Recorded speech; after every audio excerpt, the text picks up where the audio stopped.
안녕하세요. 외국인을 위한 범죄 예방 교육 강의를 맡게 된 경찰청 조수인 경감입니다. 지금부터 여러분이 겪을 수 있는 다양한 범죄 피해 사례와 유형을 알아보고 예방할 수 있도록 설명드리도록 하겠습니다. 여기 한 베트남 이주 여성이 있습니다. 그녀는 한국말을 못한다는 이유로 남편에게 무차별 폭행을 당했고 전치 5주 이상의 진단을 받았습니다. 이 여성은 심한 언어적 폭력에도 시달려 왔는데요. 위 폭행 사건으로 가해자인 남편은 긴급 체포되었습니다. 위와 같은 것을 우리는 가정폭력이라고 하죠. 가정폭력은 남편과 아내, 부모와 자녀, 형제, 자매 및 기타 동거 가족을 포함한 가족 구성원 중에 한 사람이 다른 구성원에게 의도적으로 물리적인 힘을 사용하거나 정신적인 학대를 통하여 고통을 주는 행위를 말합니다. 가정폭력의 유형은 어떤 것들이 있을까요? 흔히 가정폭력하면 신체적인 폭력만 생각하기 쉬운데요. 가정폭력의 유형은 더 넓습니다. 경제활동의 통제, 방임 등의 경제적 폭력, 성학대와 언어적 학대 등 정서적 폭력도 가정폭력에 해당합니다. 비난, 피해자를 학대하는 모습을 자녀에게 보여주거나 협박도 가정폭력에 해당합니다. 가정폭력은 이 유형들이 한 가지 이상 복합적으로 발생하는 경우도 상당히 많습니다. 가정폭력에 대한 잘못된 통념들이 참 많습니다. 첫 번째, 맞을 짓을 했으니까 맞는다? 아닙니다. 어떠한 경우에도 폭력은 정당화될 수 없습니다. 두 번째, 내 가정을 내 마음대로 하는데 무슨 상관이냐? 아내, 자녀는 소유물이 아닙니다. 잘못하면 때려서라도 고쳐야 한다는 잘못된 통념 때문에 가정폭력이 정당화되고 만연되고 있습니다. 세 번째, 가정폭력은 가정 내의 문제로 이웃, 사회에서 개입해서는 안 된다? 아닙니다. 가정폭력은 사회를 무너뜨리는 범죄 행위이자 사회 문제이고 법적인 문제입니다. 이웃과 사회, 정부가 개입하여 피해자를 보호하고 폭력을 제지해 행위자의 폭력성을 교정하고 치료해야 합니다. 그렇다면 가정폭력이 일어났을 때 어떻게 해야 할까요?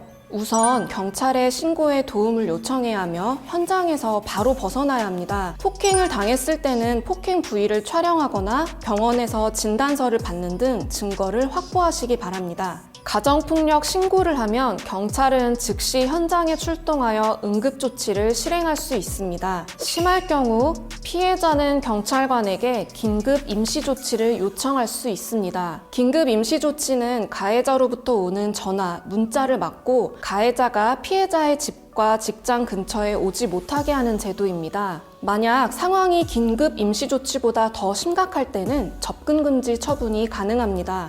또한 경찰 신고 외에도 여성 긴급 상담 전화 1366과 다누리 콜센터에서도 도움을 받을 수 있습니다. 만약 배우자에게 여권이나 외국인 등록증을 빼앗기거나 반환 요구를 거부당했다면 어떻게 해야 할까요? 타인 소유의 서류를 은닉하고 반환을 거부하는 행위는 형법상 문서 손괴죄에 해당합니다. 이 경우 행위자는 손괴죄로 처벌됩니다. 불응 시에는 입건되어 수사를 받게 됩니다.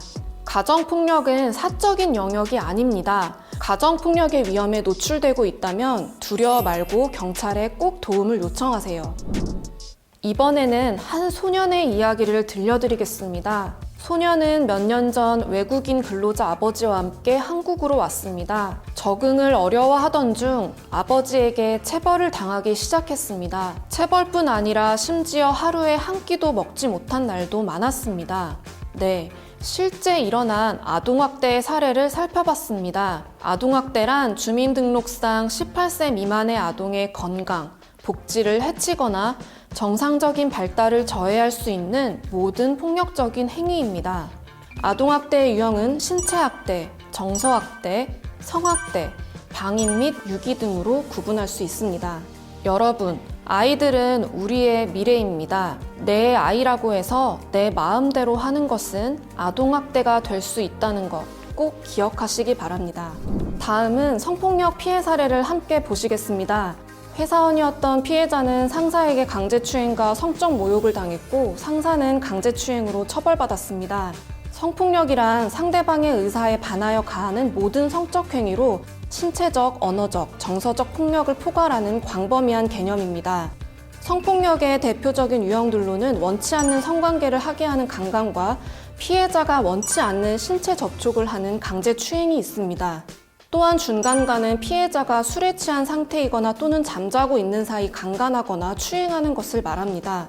업무상 위력 등에 의한 간음도 있는데요. 일터에서 팀장, 사장과 같은 상사가 상하 관계를 이용하여 강간하는 것을 말합니다. 만약 성폭력 피해를 입었을 경우 어떻게 대처해야 할까요? 우선 중요한 증거를 최대한 확보해야 합니다. 몸을 씻지 말고 입고 있었던 속옷은 버리지 말아야 합니다. 몸에 멍이나 상처가 있는 경우 사진을 찍어 증거를 남기세요. 그 다음 경찰에 반드시 신고하시기 바랍니다. 경찰 외에도 여성 긴급 상담 전화 1366, 다누리 콜센터 1577-1366에서도 도움을 받을 수 있습니다. 대한민국에서는 성폭력 피해자를 위한 다양한 보호, 지원 대책을 제공하고 있습니다. 피해자는 수사 과정에서 동성 경찰관에게 조사를 받을 수 있고 국선 변호사 지원을 받을 수 있습니다. 피해자 조사를 받을 때 가명을 사용할 수 있을 뿐 아니라 가족이나 신뢰할 수 있는 사람과 함께 할 수 있습니다. 또한 신변 보호를 받을 수 있고 심리 상담이나 임시 숙소 지원도 가능하니 안심하고 경찰에게 신고하기 바랍니다. 이주 여성 B씨는 고향에 대한 향수와 외로움에 랜덤 채팅 어플을 자주 이용했습니다. 그곳에서 고향 친구 C를 만나 우정을 쌓았는데요. 어느 날부터 C에게서 옷을 벗은 사진 등을 요구받기 시작했습니다. B씨는 신고하려 했지만 C는 가족과 인터넷에 B의 사진을 유포하겠다며 협박과 금품을 요구했습니다. 여성을 협박해 촬영한 성착취 영상물을 텔레그램에 유포한 성착취 사건 기억하시죠? 성착취 사건. 방금 본 B씨의 사례를 디지털 성범죄라고 합니다. 디지털 성범죄는 불법 촬영, 유포 외 사이버 공간에서 일어나는 모든 성범죄를 말합니다. 디지털 성범죄의 유형들은 아주 많고 지금도 다양하게 논의되고 있습니다. 성적 욕망 또는 수치심을 유발할 수 있는 사람의 신체를 몰래 촬영하거나 협박, 강요로 촬영하거나 이를 당사자 동의 없이 유포하고 공유하는 행위 등이 있습니다. 만약 다른 사람에게 성적인 내용을 포함한 글, 그림, 사진, 영상, 음향을 보내거나 전화상으로 성적인 내용의 말을 하면 성폭력 범죄 처벌 등에 관한 특례법 외에 다수의 법령에 의해 처벌될 수 있습니다. 디지털 성범죄 피해를 당하게 되면 어떻게 해야 할까요? 우선 증거 자료를 삭제하지 말고 저장하여 경찰관에게 피해 사실과 함께 신속하게 신고하세요. 경찰서를 방문하기 어려우면 온라인상으로도 신고할 수 있습니다. 경찰청 홈페이지에 접속하거나 모바일 앱 사이버캅을 설치하면 됩니다. 디지털 성범죄 피해 영상물에 대한 전문적, 지속적인 삭제 지원이 필요할 경우에는 디지털 성범죄 피해자 지원센터에서 도움을 받을 수 있습니다. 여러분, 디지털 성범죄는 중대한 범죄입니다. 불법 촬영물을 보거나 업로드, 공유하는 행위도 명백한 범죄입니다. 절대 해서는 안 되겠죠? 또한 디지털 성범죄로 피해를 입은 분은 두려워하지 마시고 적극적으로 신고하여 도움을 받으시기 바랍니다. 여러분, 갑자기 검찰청이나 경찰서 전화번호로 전화가 온다면 어떻게 하시겠습니까? 실제로 경찰과 검찰로 사칭하거나 번호를 조작하여 범죄에 연루되었다며 금품이나 개인정보를 요구하는 사례는 굉장히 많습니다. 이렇게 보이스피싱은 전화로 수사기관이나 금융기관을 사칭하며 상대방을 속여 돈을 가로채는 대표적인 금융사기입니다. 여러분이 만약 보이스피싱을 당했다면 즉시 112로 전화하세요. 그러면 경찰이 금융기관으로 연결하여 임시로 계좌를 정지할 수 있게 도와드립니다. 자, 이제 보이스피싱을 예방하는 방법에 대해 알아보겠습니다. 모르는 번호로 전화가 오면 끊으세요.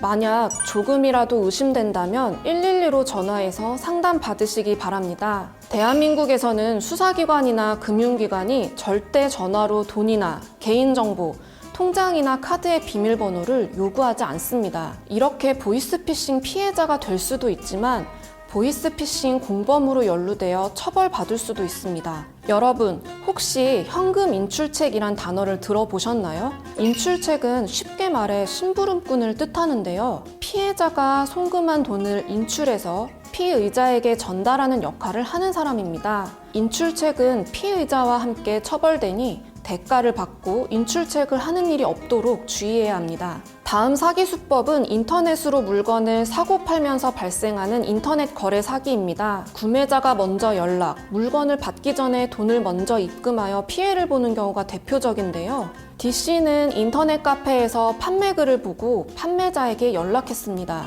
판매자는 돈부터 먼저 입금해 달라고 했고 D씨는 송금했는데요. 이후 물건을 보냈다는 발송 문자를 받고 기다렸지만 받지 못했습니다. 뒤늦게 카페에 접속했지만 이미 폐쇄되었고 관리자는 연락이 두절되었습니다. 인터넷 사기는 정말 많이 일어나는 사기 범죄 중 하나입니다. 피해를 입지 않기 위해서는 되도록 판매자와 직접 만나 거래하고 받은 물건을 꼼꼼히 확인해야 합니다. 경찰청 사이버 안전국이나 더 치트 사이트에서 판매자 연락처를 검색하면 사기로 신고된 범죄가 있는지 거래 전에 확인할 수 있으니 참고하시기 바랍니다. 다음은 대포 통장에 대해 알아보겠습니다. 대포 통장이란 개설한 사람과 실제 사용하는 사람이 다른 비정상적인 통장을 말합니다. 범죄자들은 자기 명의의 통장을 사용하면 경찰이 쉽게 찾아낼 수 있어서 다른 사람 이름을 빌려 통장을 사용합니다. 명의가 다른 통장을 사용하는 것,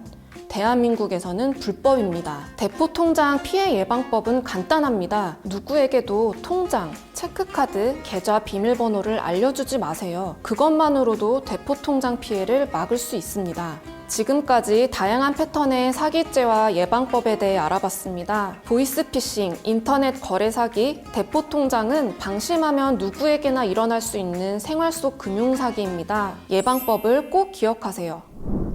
여러분, 대한민국에서 운전할 때 유의사항에 대해 알고 계신가요? 첫 번째로 본국에서는 운전할 수 있더라도 대한민국에서 운전면허가 없으면 무면허이며 운전할 수 없습니다. 또한 술을 마시고 자동차, 오토바이를 운전하거나 자전거를 타는 것은 음주운전에 해당하므로 절대 해서는 안 됩니다. 여러분, 혹시 도로에서 이런 행동을 하신 적 있거나 하는 차를 보신 적이 있나요? 이러한 운전 중의 행동들을 난폭운전과 보복운전이라고 하는데요. 난폭운전과 보복운전은 위험한 행동이자 범죄이니 절대 하지 말아야 합니다. 교통법규는 나뿐만 아니라 다른 사람들의 생명과 연결되는 일입니다. 안전운전을 생활화합시다. 다음 살펴볼 범죄는 도박입니다. 도박이란 금품을 걸고 승부를 겨루는 것을 말합니다. 각 나라마다 도박에 포함되는 게임이 다르지만 대한민국에서는 금품을 걸고 하는 게임은 전부 도박에 해당합니다. 도박죄뿐 아니라 대한민국에서는 도박할 장소를 제공하는 도박 개장죄가 있습니다. 도박을 하지 않고 단순히 장소만 제공해도 도박 개장죄로 처벌받을 수 있습니다. 대한민국에서 도박 행위는 불법이며 처벌받을 수 있습니다. 다음 알아볼 범죄는 마약입니다. 마약을 범죄로 처벌하지 않는 나라도 있습니다. 하지만 대한민국에서는 마약, 향정신성 의약품, 대마를 단순히 소지하거나 사용하는 것을 범죄로 처벌하고 있습니다.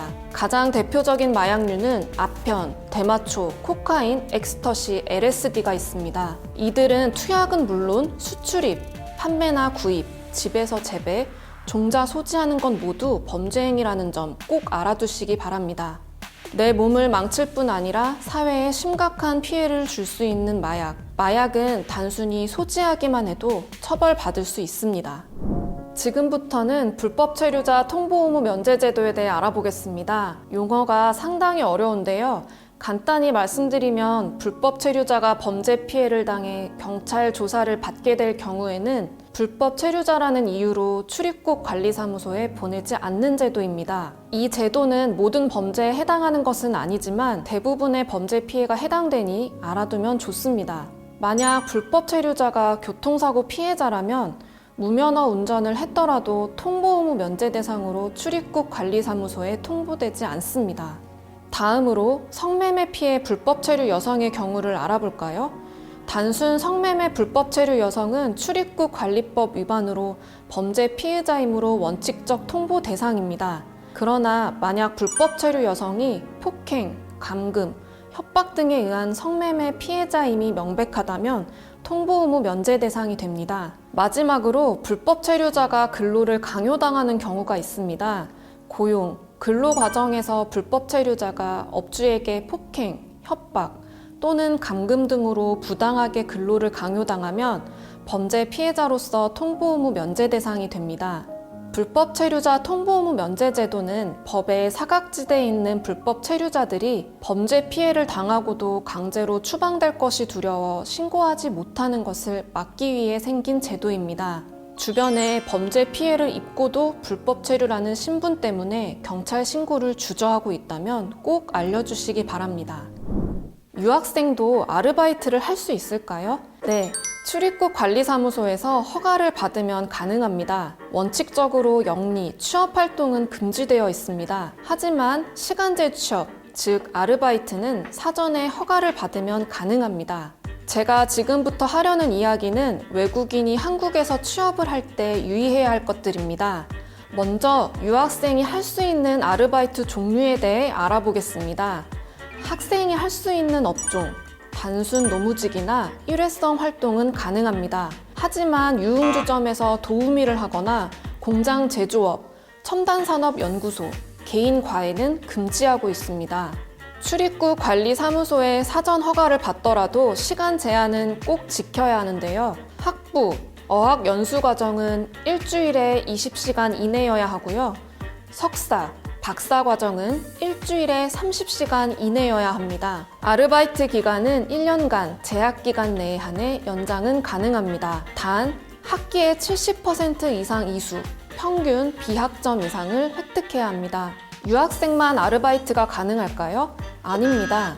아르바이트 가능 여부는 체류 자격에 따라 다른데요. 다만 본인의 체류 자격 외에 취업 활동은 불가합니다. 다음은 결혼 이주 여성분들이 취업 활동 시 주의해야 할 부분입니다. 그 예로 한국인과 결혼한 딸의 출산을 돕기 위해 가족 초청 비자로 온 가족들이 있었습니다.